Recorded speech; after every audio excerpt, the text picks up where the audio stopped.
The San Pedro Bay encompasses America's largest port complex, accounting for about 35% of all imported products arriving at U.S. shores.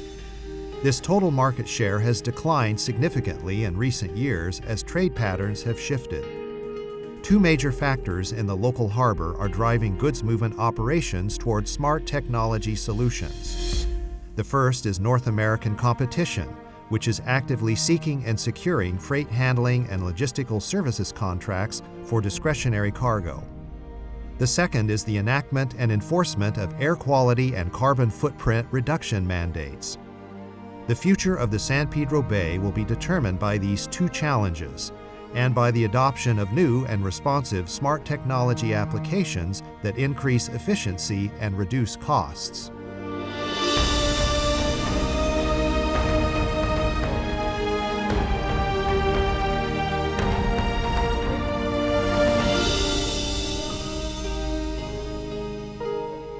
World trade was forever changed with the introduction of containerization in the 1960s. With this relatively simple but practical innovation, loose cargo could be contained in a stackable, rectangular box. Not only was the container stackable, it also could be transported intermodally to its final destination via any combination of trucks, trains, and ships. Intermodality over the past 6 decades has led to massive and continual increases in the flow, capacity, and growth of trade across the oceans and across the continents. However, continuous growth always reaches critical peaks, which generate new problems that have to be addressed. Unless adequately resolved, those new problems stall additional growth and often make it difficult to maintain the peak levels. In the case of cargo, too many containers at one time in one place can cause congestion. Congestion jams the terminals, the freeways, and the side streets as trucks arrive in the lineups to pick up their loads. Congestion and inefficiency also can negatively impact the community and can degrade the environment and the quality of life. The solution involves becoming smarter than the problem. It means that every sector of the industry has to become smarter in order to keep up and improve. Freight itself has to become smarter, and the methods by which it is tracked, moved, and coordinated have to be made smarter. Along those lines, a consortium of ocean carriers is embarking on an effort to standardize data protocols for freight movement. The Digital Container Shipping Association will harmonize uniform practices in data handling for 9 of the 11 largest carriers, which control about 70% of container capacity. Data points exist throughout the supply chain universe, and we have, along with GE Transportation, have found a way to harness those data points, put them into one single pane of glass through aggregation, and give us visibility to all the activities happening within the supply chain. It started off by building a relationship with U.S. Customs in Washington, and then the partnerships, as Chris mentioned, with the liner shipping companies to share that data, overlay it, examine it, so we know what is coming to us. The beauty is that information was available in grayscale format maybe 2 days before a vessel arrived in Los Angeles. Today, our goal was to try to get that information about 14 days before it comes to LA. And we're seeing, based on origin, as much as 38 days prior to arrival in Los Angeles, we've got visibility. If freight mostly entails inanimate objects packed inside a container, how can that freight become smarter? While there is no way to physically animate lifeless cargo, the information about that cargo actually can live a virtual life through technology. Cargo manifests, itemized lists of goods, descriptions and photos of said cargo, points of origin, daily tracking, estimated dates of delivery, and real-time notification of arrival all can be conveyed through infotech. Recent developments in the use of blockchain technology can and will convert the long-time art of estimating cargo delivery dates into an exact science. I think the key is leveraging the data that's at everybody's fingertips or that exists in sort of these transactions that largely has been some sort of tribal knowledge, right? Someone had been sitting at that desk dispatching this same trade lane for the last 20 years, and they just knew that it would take a day and a half to get to a certain warehouse, and that's how they were sort of maybe ballparking it on their static document they were sharing back and forth to a client. I think the reality is we need to sort of take a step back from that and appreciate all the data points that exist on particular trade lane, whether it be air, ocean, last mile delivery. There's a lot of great data out there. It's just a matter of aggregating it and using it to provide the best informed call it approximation or schedule. The use of uniform information portals and protocols, along with the implementation of the blockchain to pinpoint the whereabouts and condition of specific cargo, will go a long way toward optimizing efficiency in the distribution and delivery of goods. Expanding access to more on-dock rail also can help reduce congestion as cargo volumes grow. Additionally, the infrastructure around the harbor and throughout the cities near it must be upgraded with adequate truck lanes, bridges, and access points which facilitate rapid movement of trucks without impeding regular automobile traffic.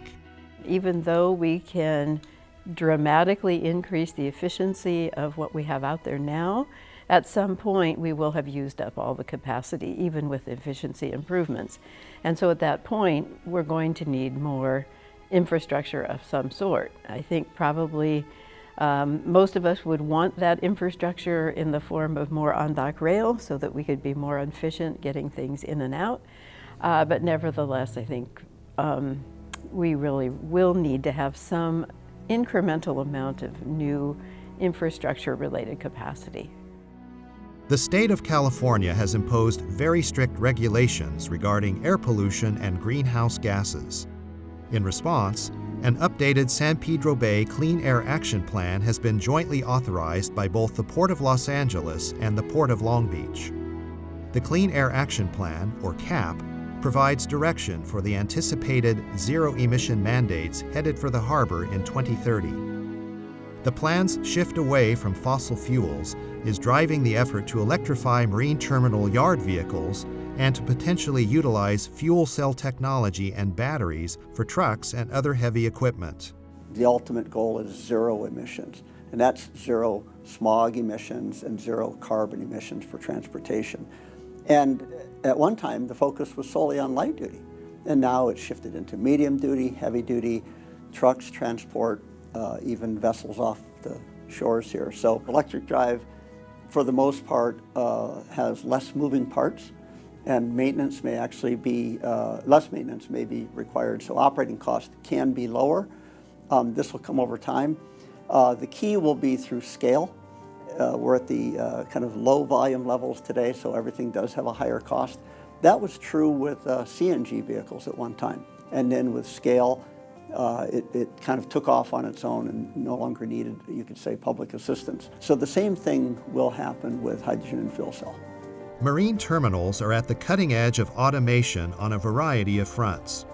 Worldwide, automation has been implemented at 44 major port terminals, but only 5 are located in the United States. Efficiency, cutting expenses in the long run, reducing truck trips and truck waiting time, along with the mandates to eliminate exhaust emissions, have combined to convert some San Pedro Bay terminals into veritable laboratories of technological innovation. This innovation also arises as a remedy for problematic megaships bearing massive loads, which often create bottlenecks and surges in container movement within the conventional terminals and on local streets.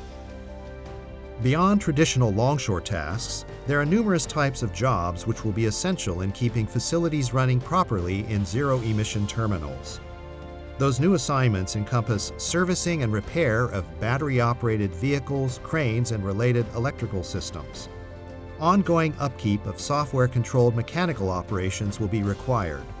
New job training will be provided at various levels from technical maintenance to power systems replacement. Upskilling the harbor workforce in areas associated with electrical engineering and energy engineering will sow new opportunities for technology-intensive careers. Whichever way the industry proceeds, many new jobs and new industry sectors will be created as terminals shift to automation, electrification, sustainable energy, and zero emissions. There are still mechanical elements on the docks that will continue, and there will be a need for a mechanical awareness. So we're looking at a hybrid fields, mechatronics, folks who have an understanding of not only mechanical matters, they understand the electrical requirements required to, for example, support, operate, maintain an electric charging station. All of that will also require an information technology awareness to ensure that, again, the digital information supply chain that runs parallel to the physical supply chain are also maintained and protected. Port officials and industry leaders claim that the zero-emission ports will ultimately generate thousands of new jobs off the docks in logistics and support services because a rapid expansion of trade will be possible with these facilities operating 24/7. Automation, they say, will enable efficient, cost-effective, and reliable handling of goods from vessels capable of 22,000 TEU container loads. Agreements between the Pacific Maritime Association Management Group and the International Longshore and Warehouse Union will authorize and provide the skills retraining necessary to appropriately transition current dockside labor for the future of automated technology. Meanwhile, state and local policymakers are keeping an eye on the potential impact of automation and its effect on the workforce. Depending upon how the automation process evolves, those policymakers could decide to enter the fray. It remains to be seen how all of this will affect the community around the harbor area. Competition from other ports and the development of other trade routes around the globe may continue to reduce the overall market share of discretionary cargo traffic bound for the San Pedro Bay. One thing is certain: with a very large population base in the immediate and regional area, the demand for goods will continue to be strong in Southern California. Ultimately, smart technology will play a major role in how consumer items are delivered to local customers.